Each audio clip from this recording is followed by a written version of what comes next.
Stefan, hi again. You're the part of the research team of the Alliances of the EU project,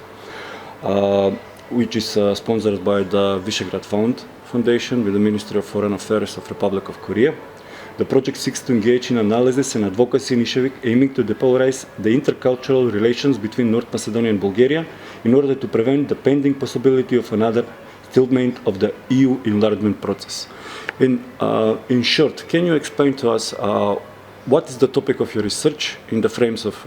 this project? It is very well known that the historical dispute between Bulgaria and the Republic of North Macedonia is very serious, and it was one of the main reasons for the Bulgarian veto from November 2020 for the beginning of negotiation process of the Republic of North Macedonia for future joining of the European Union. That's why, and because I'm a historian, I will try to keep the historical focus and to find some future opportunities to put the Bulgarian narrative and the Macedonian narrative as much as possible closer. And I have two main goals in my case. The first goal is to find cases in the past when the Bulgarian attitude was closer to the Macedonian situation, and to the extent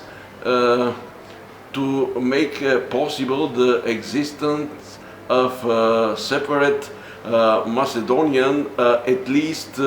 political identity, or some cases when the Macedonian identity was received in the Bulgarian context in a more normal and calm way. For example, we can remember that in the beginning of the 20th century, Мисирков's books, за македонските работи, was published in Sofia in 1903 in the publishing house Liberalen Club, and it was in the time when Bulgaria was a country with political pluralism, freedom of speech, freedom of press, and the book, as Misirkov's book, was possible to appear in Sofia in the year, in the autumn of, or almost in the end of the year 1903. Also, we should remember that in the 1920s and the 1930s, the adjective Macedonia and the noun Macedonians was much more calmly received in the Bulgarian political and cultural sphere. There were publications on the local dialect, folklore that was gathered on the local dialect. The Macedonian Literary Circle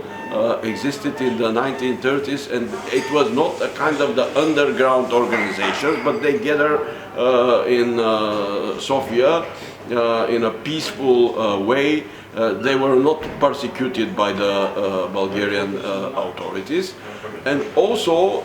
in the years 1944-45, in the final stage of the Second World War, we should remember that the Bulgarian army and the Macedonian partisans fight together against the Nazis. So my idea is more or less to remind about these cases and to remind about this Bulgarian attitude that made thinking about the Macedonian existence and the Macedonian political and cultural identity possible. Thank you for this. I know the answer of this second question, but can we sum up in one or two sentences how this subject is contributing in the depolarization and reconciliation narrative of the whole project? Here I put it in a way what should be done from the Bulgarian side in order to reconcile and to depolarize what we have at the moment as very high temperature in the Bulgarian-Macedonian relationships. As far as Macedonian side is concerned, it seems to me that it's very important to investigate the period between August 1944 and December 1944, when, in my opinion, in the very beginning, when the fundament of the Popular Republic of Macedonia in the framework of the federal Yugoslavia was first considered as a kind of the loose, flexible confederation more than federation, which was much closer to the idea of independent Macedonia, not Macedonia that was somehow closely tied with Belgrade center. And also in this very moment, the very idea and the very inspiration for the Macedonian state and to convert the Macedonian popular language as a state language, at this very moment, the inspiration was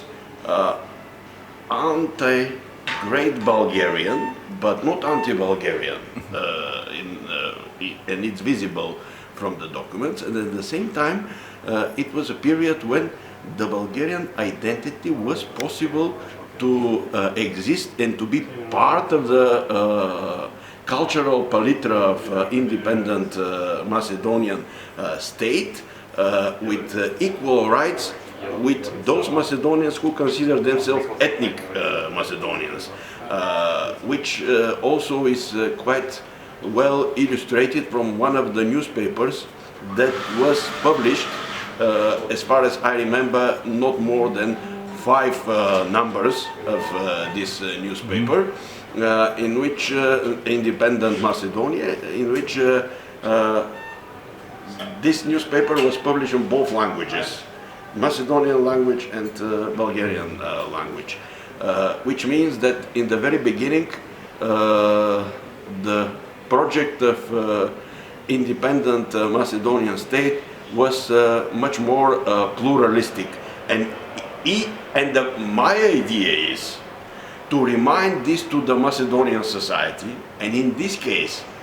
the democratization of Macedonia at the moment as a part of the Europeanization of Macedonia will be considered as a kind of a returning to the beginning of the Macedonian state and Macedonian idea, and not like